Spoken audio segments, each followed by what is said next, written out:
우리가 계속해서 복음에 대한 이야기를 함께 나누고 있습니다. 복음은 우리의 운명을 송두리째 뒤바꿀 만한 기쁜 소식을 말합니다. 우리의 슬픔이 변하여 기쁨의 춤이 될 만한 소식. 혹시 여러분의 인생 가운데 이러한 소식을 접해 보신 적이 있을까요? 제가 미국의 오클라호마에서 목회할 때에 잠시 한국에 들어와야 되는 일이 있었습니다. 그런데 이제 오클라호마에서는 한국으로 오는 그 직항 비행기가 없어서 먼저 달라스로 간 다음에 달라스에서 비행기를 갈아타고 그리고 인천으로 와야 되는 거거든요. 근데 이제 제가 예약된 날짜에 그 시간에 공항에 가서 보니까 달라스로 가는 비행기가 취소가 됐다는 거예요. 연락도 못 받았는데. 근데 마침 그 자리에 저 말고 다른 한국인 아줌마도 저랑 똑같은 이야기를 듣고 그분이 굉장히 당황하고 있었습니다. 그런데 그 아줌마를 공항까지 데려다 준 다른 아줌마가 하는 말이, 아직 시간이 있으니까 비행기가 취소됐으면 우리 차로 가면 되지 않겠느냐 그러는 거예요. 제가 그 이야기를 옆에서 듣고 있다가 혹시 저도 태워주시면 안 되겠습니까? 물어봤더니 태워다 주겠다고 그러더라고요. 너무 감사하죠. 그래서 이제 오클라호마에서 달라스까지 3시간을 달려서 드디어 달라스 공항에 도착을 하고 이제 제가 들어가서 체크인을 하는데, 공항 직원이 이제 제 여권을 보고 컴퓨터에 입력을 하더니 막 놀라고 당황하고 그러는 거예요. 알고 보니까 제가 못 올 줄 알고 제 자리를 이미 다른 사람한테 팔아버렸더라고요. 그러면서 결국 저한테 이렇게 표를 하나 내주는데, 원래 제가 샀던 자리가 아니고 저기 비행기 꼬랑지 쪽에 있는 자리 하나 이렇게 주는 거예요. 처음에는 이거라도 있으니 감사하다. 그리고 이제 일단 탑승장까지 갔습니다. 그런데 앉아서 생각해보니까 생각할수록 너무 괘씸한 거예요. 그래서 제가 원래 싸움 같은 거 못하거든요. 그래도 이거는 내가 항의를 해야 되겠다 고민하다가 항공사 매니저를 불렀어요. 제가 또 심각한 얼굴을 또 지었죠. 또 제 얼굴이 또 그렇잖아요. 이렇게 심각하게 표정 지으면 그렇죠. 무섭죠.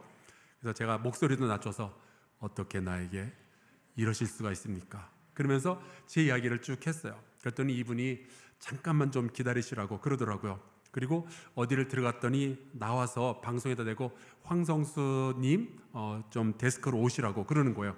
그래서 갔더니 혹시 비즈니스석을 드리면 마음이 풀리시겠습니까? 제가 그 순간 거의 아멘 그럴 뻔했습니다. 그래도 이제 항의하다가 좋은 자리를 준다는 말에 너무 활짝 웃으면 없어 보이잖아요. 그래서 제가 꼭 참고 근엄하게 배려해 주셔서 감사합니다. 인사를 하고 제 자리로 돌아가는데 제 발걸음이 사뿐사뿐 얼마나 행복했는지 모릅니다. 그때 생각이 나더라고요. 이것이 나의 간증이요? 이것이 나의 찬성일세. 하마터면은 비행기도 못 타고 슬피 울며 일을 갈 뻔했던 제가 자그마치 비즈니스석을 타고 한국까지 가게 된 거예요. 근데 여러분, 우리가 하나님 아버지로부터 들은 복음은 이와는 비교도 할 수 없는 어마어마하게 큰 기쁨의 좋은 소식입니다. 지옥에 가서 영원히 고통당할 수밖에 없던 우리가 천국으로 가게 된 거잖아요. 우리의 운명이 완전히 뒤바뀌게 되었죠. 그것도 내가 무슨 공로가 있거나 혹은 권리가 있어서 그렇게 된 게 아니고 하나님의 은혜로 그렇게 되었습니다. 하나님의 아들 예수께서 이 땅에 오시고 십자가에 달려서 죽으심으로, 나 대신 죽으심으로 우리의 죄가 용서를 다 받았고요. 우리는 하나님의 자녀가 된 거예요. 그리고 이제 나중에 우리가 죽으면 천국을 가게 되는 거겠죠. 여러분, 우리는 갚을 수 없는 은혜를 받은 사람들입니다. 이 소식이 곧 복음인 거예요. 그러니까 여러분, 요즘 혹시 사는 게 좀 힘들거나 그러거든, 하나님께서 우리에게 주신 이 구원의 놀라운 복음을 꼭 기억해내시기를 주의 이름으로 축원합니다. 남편이 속썩이고 자식이 말 안 들을 때, 사업이 너무 힘들어서 다 포기해버리고 싶을 때, 사람과의 관계가 엉켜서 너무 마음이 아플 때 우울해하지만 말고요, 한숨만 쉬지 말고 지옥과 마땅한 나를 구원해 주신 예수 그리스도, 그 그분의 소식을 기억하면서 감사의 찬송을 드리시는 저와 여러분 되기를 간절히 축원합니다.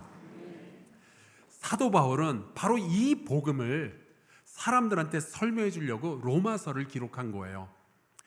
우리가 하나님과 원수 사이였는데 하나님이 우리를 사랑하셔서 예수를 보내시고 예수 그리스도를 통해서 하나님의 사랑을 증명해 주시죠. 그래서 우리는 그 예수를 믿을 때 구원을 얻게 되는 겁니다. 세상에 다른 방법은 없어요. 예수를 믿을 때 구원 얻게 됩니다. 여러분, 우리는 신앙생활을 잘하고 공덕이 쌓이면 나중에 구원을 받게 되는 게 아니고, 우리는 예수를 믿을 때 구원을 받고 그 다음부터 신앙생활을 시작하게 되는 거예요. 이것이 기독교와 세상 다른 모든 종교와의 가장 결정적인 차이점입니다. 이슬람교, 불교, 힌두교 다들 자기네들이 뭔가 열심히 해야 나중에 구원을 얻는다라고 그러죠. 근데 성경은 그런 식으로 가르치지 않아요. 우리의 구원은 미래의 어느 시점에서 이루어질 일이 아니고 2000년 전 골고다 언덕에서 예수께서 이미 이루어 놓으신 일입니다. 그게 우리가 전하고 우리가 감격해야 되는 복음인 거예요. 우리 양옆으로 인사 한번 나누면서 이렇게 이야기를 하겠습니다. 예수님 믿는 당신은 이미 구원 받았습니다.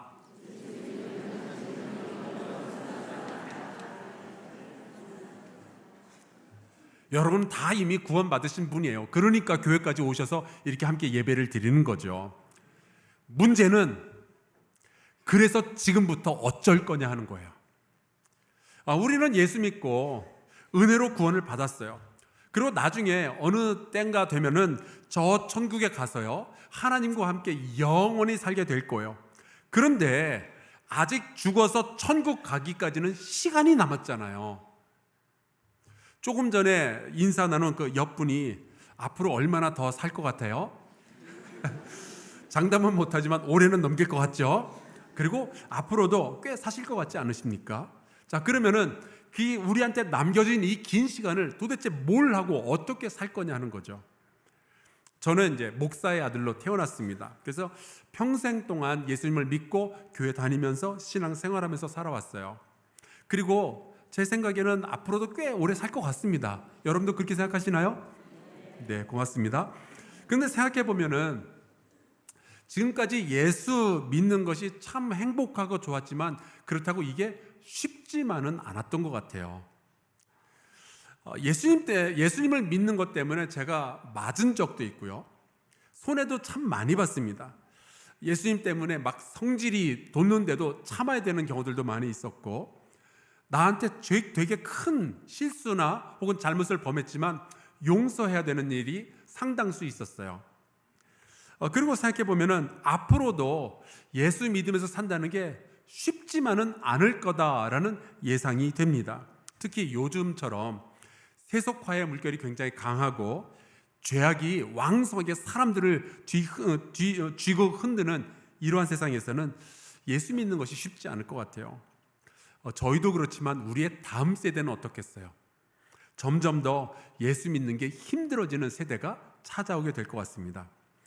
그래서 가끔은 그 예수님의 십자가 오른쪽에 있었던 그 강도가 부러울 때가 있더라고요.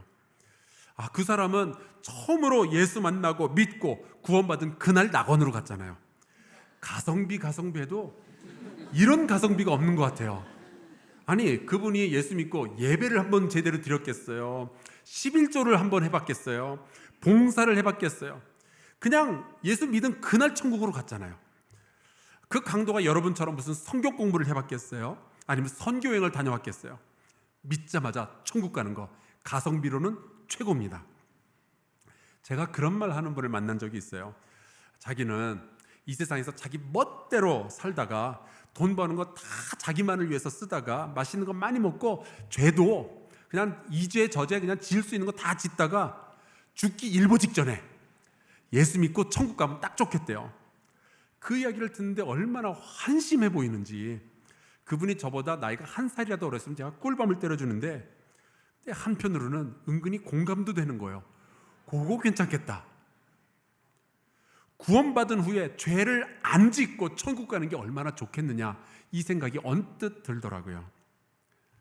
그런데 일반적으로 말해서 하나님은요, 특별한 케이스가 아니라면은 보편적으로 우리가 구원받은 그날 천국으로 데려가시는 것이 아니라 죄악 많은 이 땅에서 그냥 계속 살게 하시는 거예요. 자, 그렇다면 우리가 생각을 해봐야 되지 않겠습니까? 왜 하나님은 우리를 그렇게 사랑하신다면서 우리가 구원받은 후에 이 죄악 많은 세상에서 그냥 살도록 내버려 두시는 걸까?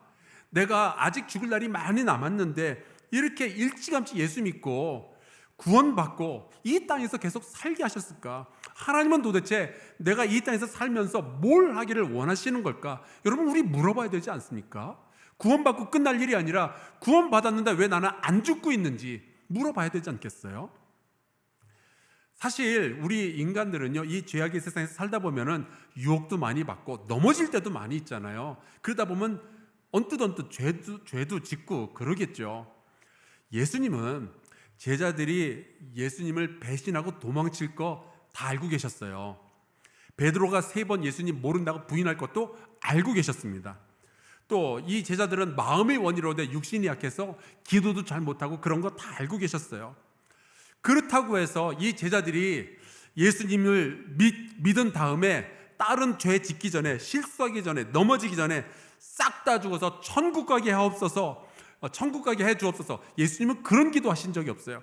대신 예수님은 이렇게 기도하십니다. 요한복음 17장, 내가 비옵는 것은 그들을 세상에서 데려가시기를 위함이 아니요 다만 악에 빠지지 않게 보존하시기를 위함이니이다.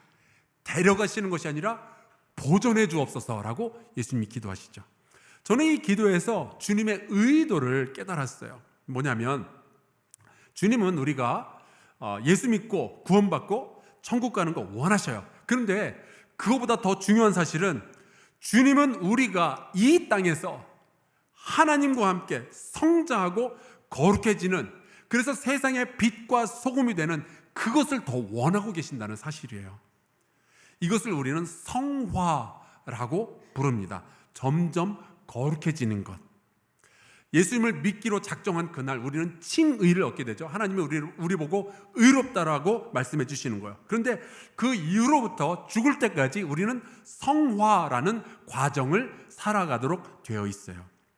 그러니까 주님은 우리에게 구원의 은혜도 주시지만 우리에게 성화의 은혜도 주시는 거예요.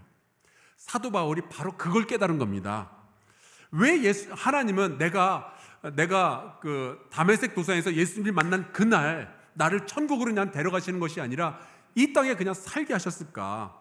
왜 나로 하여금 하나님의 말씀을 배우게 하시고 성령 받게 하시고 또 사명도 주시는 걸까? 이유가 있는 거예요. 바로 이 땅에서 하나님의 백성의 삶을 살라고 하시는 거죠.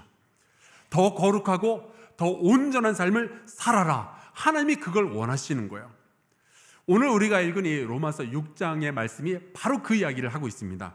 6장 1절 제가 읽겠습니다. 그런즉 우리가 무슨 말을 하리요? 은혜를 더하게 하려고 죄에 거하겠느냐? 여러분, 그 죄하고 은혜하고 싸우면은 누가 이기겠습니까? 은혜입니다. 은혜가 이깁니다. 물론 죄의 권세가 굉장히 강하죠. 하지만 여러분, 죄하고 은혜를 누가 만들었는지 생각을 해보세요. 죄는 사람이 만들었죠? 은혜는 하나님이 주시는 겁니다. 제작자가 워낙에 달라요. 그래서 죄가 아무리 강력하다고 할지라도 하나님의 은혜를 만나게 되면은 사자 앞에 하룻강아지처럼 미약한 존재가 될 수밖에 없는 거죠. 죄는요, 하나님의 은혜 앞에서는 아무것도 아닙니다. 죄가 만들어낸 게 사망이라고 그래요. 하지만 하나님의 은혜는 우리에게 영원한 생명을 주실 수 있습니다. 과연 죄로 인해서 만들어진 사망이 은혜로 인해서 만들어지는 생명을 이길 수 있는가? 여러분, 절대로 그럴 수 없어요. 하나님의 은혜의 깊이는 우리의 죄의 높이보다 항상 큽니다. 이 죄와 은혜의 관계를 어떻게 설명을 할까 하다가 제가 재밌는 사진을 하나 발견했는데 보여드릴게요. 여러분이 무슨 죄를 지었든 여러분이 지은 죄의 능력은요, 저 사진의 어린 아이와 같습니다. 하지만 하나님의 은혜는 거대한 산과 같아서 여러분의 죄의 권세를 무너뜨리고 여러분을 생명으로 인도하여 주실 수 있는 거예요. 그러니까 여러분이 과거에 어떤 죄를 지었든 지금 어떠한 죄 가운데 있든 하나님의 은혜 앞으로 나오시기를 주의 이름으로 축원합니다. 그러면 하나님의 은혜가 여러분을 죄로부터 정결케 만들어 주실 수 있는 거예요. 그런데 우리가 이렇게 죄를 용서받을 수 있다고 해서 천국 갈 때까지 우리는 그럼 마음대로 살아도 될까요? 절대로 그렇지 않습니다. 하나님 아버지의 사랑과 은혜는 한이 없다고 해서 우리의 모든 죄보다도 다 강하다고 해서 우리는 그러면 앞으로 용서받으면 되니까 마음대로 죄 짓고 살아도 될까요? 절대로 안 되죠. 생각해 보세요. 우리가 잘 아는 이 탕자의 비유 이야기가 있죠. 거기에 보면 그 작은 아들이 어느 날 아버지의 재산을 톡톡 털어가지고 외국으로 나가서 노는 일에 다 써버리고 재산을 다 탕진해버리고 다시 아버지께로 돌아옵니다. 근데 놀랍게도 이 아버지가 그 아들을 기다리고 있다가 아들을 맞아주고 품어주고 죄를 용서해주고 다시 아들의 자리를 회복시켜주죠. 잔치까지 벌여줬어요. 그때 이 아들이 내가 죄를 짓고 돌아와도 아버지가 어차피 받아주시는 거구나. 그러면은 한탕 더 해볼까? 아버지의 재산을 또 털어가지고 나가서 놀고 또 돌아오면은 또 용서해 주시겠네. 여러분, 이 두 번째 아들이 이런 식으로 생각한다면 여러분은 어떻게 생각하시겠어요? 정말 죽일 놈이죠. 그럼 안 되는 거잖아요. 여러분, 은혜 받은 것은 참 좋은 일이지만 은혜 받을 것, 용서 받을 것을 예상하고 지금 죄를 지으면서 살아가는 것은 정말 안 될 일이죠. 그런 걸 전문 용어로 까분다고 그러는 거예요. 여러분, 은혜는 값없이 받는 거지만 싸구려는 아닙니다. 은혜라는 것은 받으면 감사한 거고 못 받아도 할 말이 없는 게 은혜인 거예요. 제가 미국에서 살 때 한 번은 그 타이어가 생각보다 너무 빨리 닳았어요. 그래서 이거를 교체를 하러 갔더니 타이어 가게 종업원이 그런 말을 하는 거예요. 이 타이어가 원래 6만 마일이 넘을 정도로 문제없이 타야 되는 건데 현재 한 5만 마일밖에 안 됐는데 이렇게 닳았으니까 아직 보증이 남아있어서 무상으로 교체가 가능할 것 같다 그러는 거죠. 그래서 제 마음에 얼마나 기대감이 부풀어 올랐겠어요. 근데 조금 있다가 이 종업원이 다시 돌아오더니 보증 수리가 안 될 것 같대요. 왜 그러냐 그랬더니 보증 수리를 받으려면은 소비자가 이 타이어를 5,000마일 달리기 전에 자꾸 자리를 교체를 해줬어야 되는데 기록에 보니까 제가 꾸준히 타이어를 다 교체를 했는데 딱 한 번 교체 시기보다 한 몇백 마일이 늦었대요. 그 한 번 때문에 무상 수리가 안 된다는 거죠. 그래서 제가 겨우 몇백 마일 가지고 왜 그러냐, 이거 바꿔달라 아무리 설득을 해도 안 된다는 거예요. 미국 사회는 안 되는 거는 안 됩니다. 그래서 결국 졌어요. 여러분, 은혜가 그런 거예요.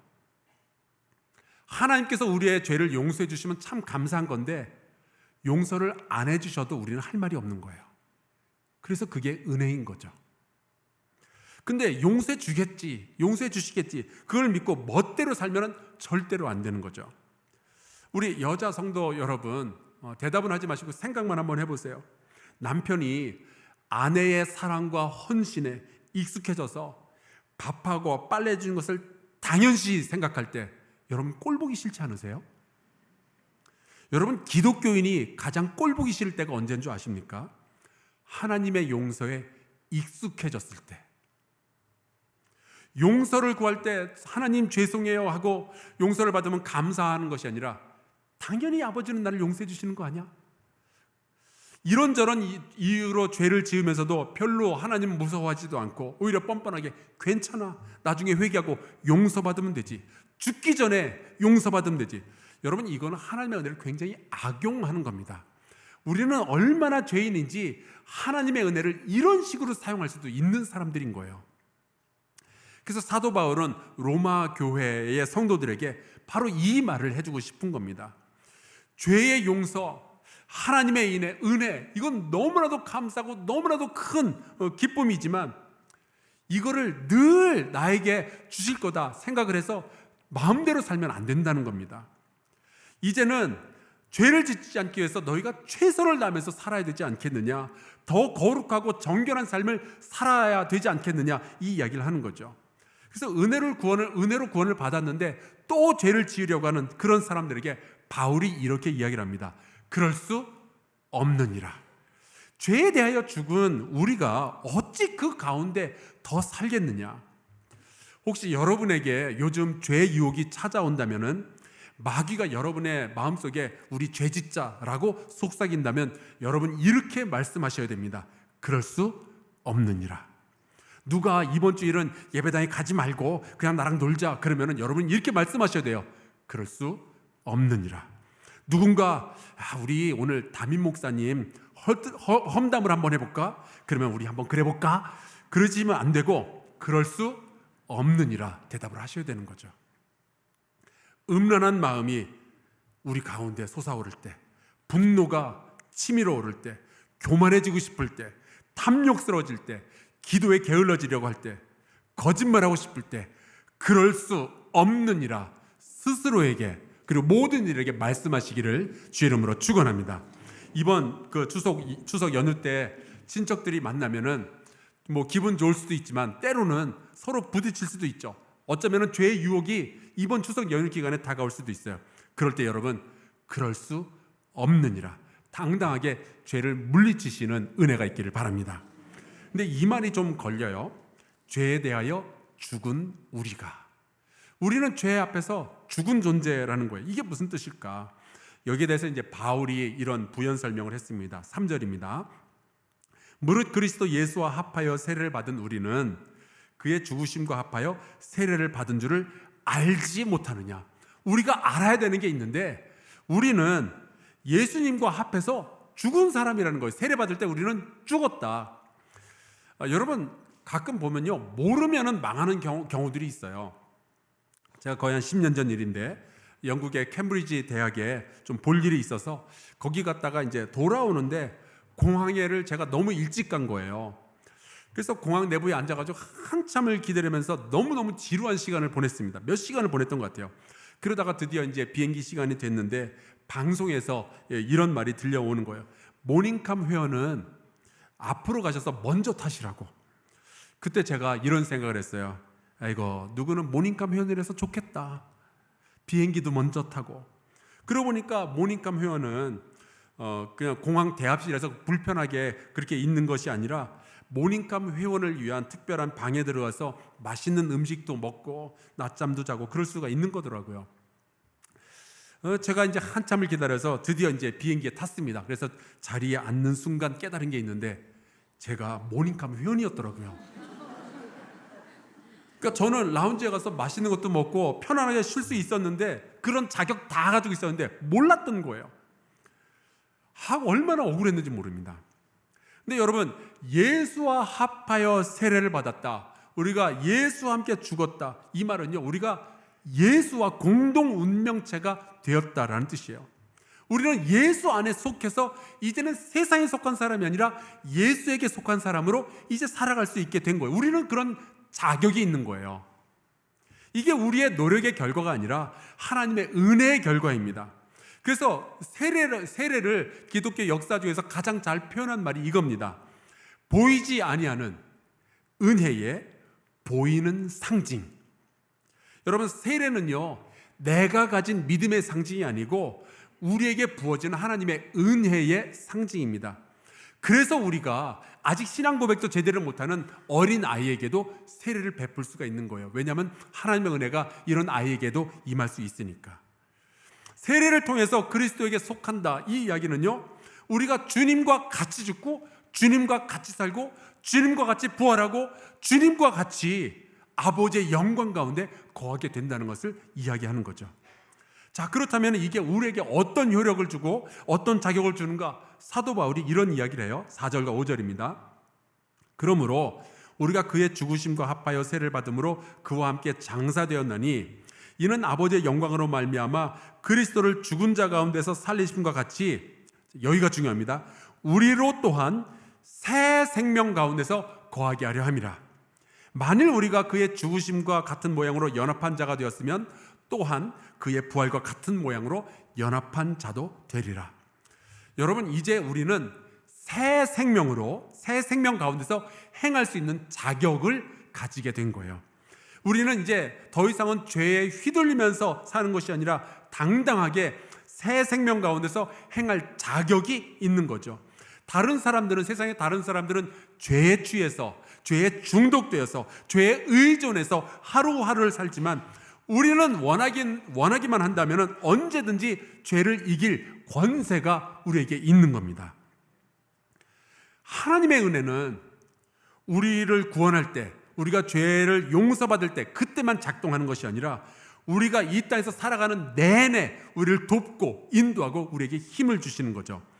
죄를 용서해 주시는 것도 하나님의 은혜지만 우리가 새 생명을 가지고 예수와 함께 죄와 싸울 힘을 주시는 것도 하나님의 은혜인 줄로 믿습니다. 그러니까 지금은 어느 때냐? 용서받을 때가 아니라 죄와 싸울 때인 거예요. 특별히 이 땅, 죄악으로 가득 차 있는 이 땅에서는 여러분 죄 용서받을 것만 기대하는 것이 아니라 죄와 싸워서 승리하는 저와 여러분 될 수 있기를 주의 이름으로 축원합니다. 그래서 사도 바울은 로마 교회 성도들에게 정말 안타까운 마음으로 연거푸 질문을 하는 거예요. 은혜를 더하게 하려고 죄에 거할 수가 있겠느냐?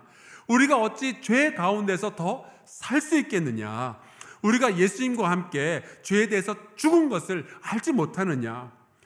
비록 죄의 힘이 강한 거 인정하지만 여러분, 죄를 멈추게 하는 하나님의 은혜가 더욱 강력하다는 이 사실을 꼭 알고 믿으시기를 주의 이름으로 축원합니다.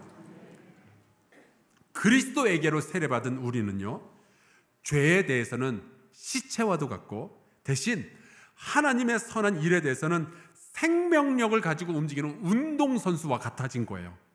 여러분, 그러니까 자신감을 가지시기 바랍니다. 여러분은 다 준비가 되어져 있어요. 하나님은 여러분을 도울 준비가 되어 있습니다. 여러분은 하나님의 자녀로서 살 준비가 다 된 사람들이에요. 이게 복음이죠. 여러분은 거룩한 삶을 살아낼 수 있는 사람들입니다. 용서를 기대하면서 하루하루 죄에 무너지고 그렇게 살지 말고 죄와 맞서서 싸우시기를 주의 이름으로 축원합니다. 목사님, 지금 제가 이 죄를 멈추면 뒷감당이 안 됩니다. 여러분, 뒷감당은 하나님께서 하실 거예요. 그러니까 믿고 죄와 싸우셔야 됩니다. 하나님은 바로 그 거룩함의 기회를 우리에게 주시려고 예수의 이름으로 구원받은 우리가 이 땅에서 계속 살게 내버려 두시는 거예요.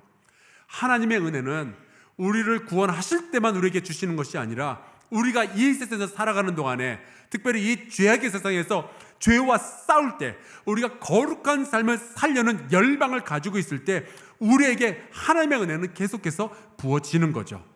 우리 구원받았으니까 여러분, 이제 탐욕을 멈추고 음란을 멈추고 분노와 오만함과 게으름과 질투와 거짓을 멈출 수 있기를 주의 이름으로 축원합니다. 그러다 보면은 우리가 예수 그리스도의 형상에 더욱 닮아가는 사람이 될 것이고 이 세상의 빛과 소금이 되는 거죠. 그때 우리는 이 세상을 변화시킬 수가 있게 되는 거예요. 찬송가 251장을 보면은 가사가 이렇게 되어집니다. 2절, 죄악은 성난 파도같이 우리 영혼을 위협하나 헤아릴 수 없는 주 은혜 십자가에서 보이셨네. 4절, 비할 수 없는 그 은혜를 믿는 자에게 거저주네. 형제여, 자매여, 주 앞에 나와서 더 지체 말고 이 은혜를 곧 받으라. 하나님은 우리가 구원받을 때뿐만이 아니라 죄와 맞서 싸울 은혜를 평생도록 부어주시는 분이셔요. 그 아버지 하나님을 믿고 함께 찬송하고 기도하겠습니다.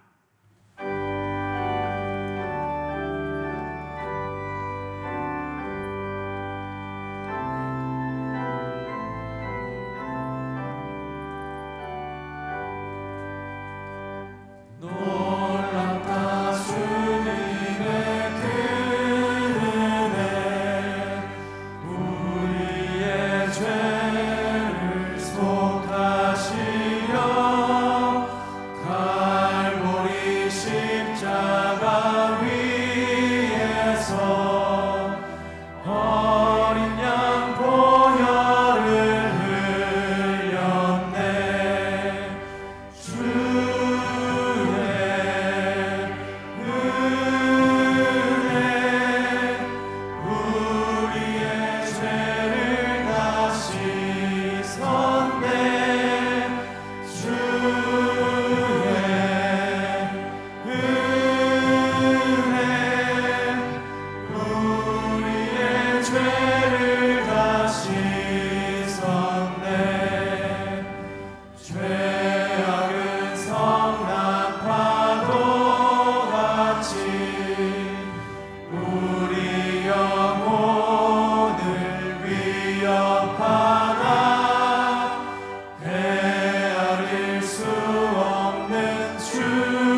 동성으로 기도하겠습니다.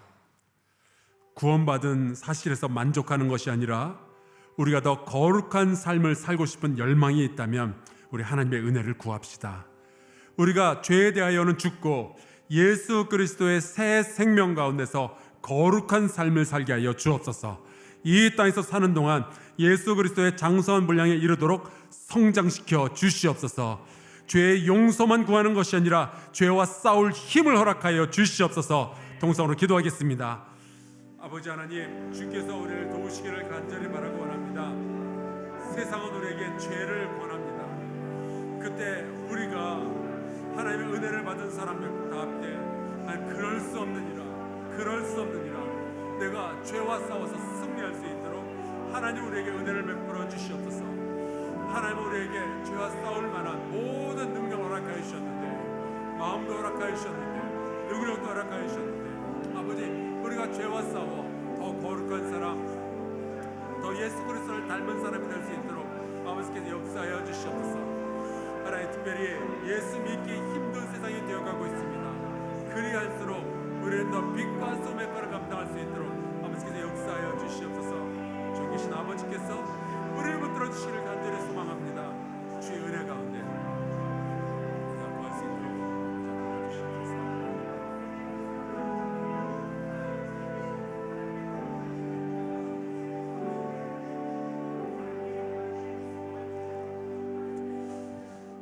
하나님, 우리에게 예수 그리스도를 통하여 구원의 은총을 베풀어 주셔서 감사합니다.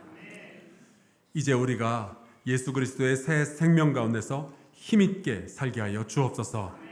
우리를 구원하신 그 하나님은 또한 우리를 거룩하게 하여 주실 줄로 믿습니다. 죄와 싸워 이기며 더 성결하고 더 거룩한 삶을 살도록 우리를 성령과 말씀으로 인도하여 주시옵소서. 예수 그리스도의 이름으로 기도하옵나이다. 아멘.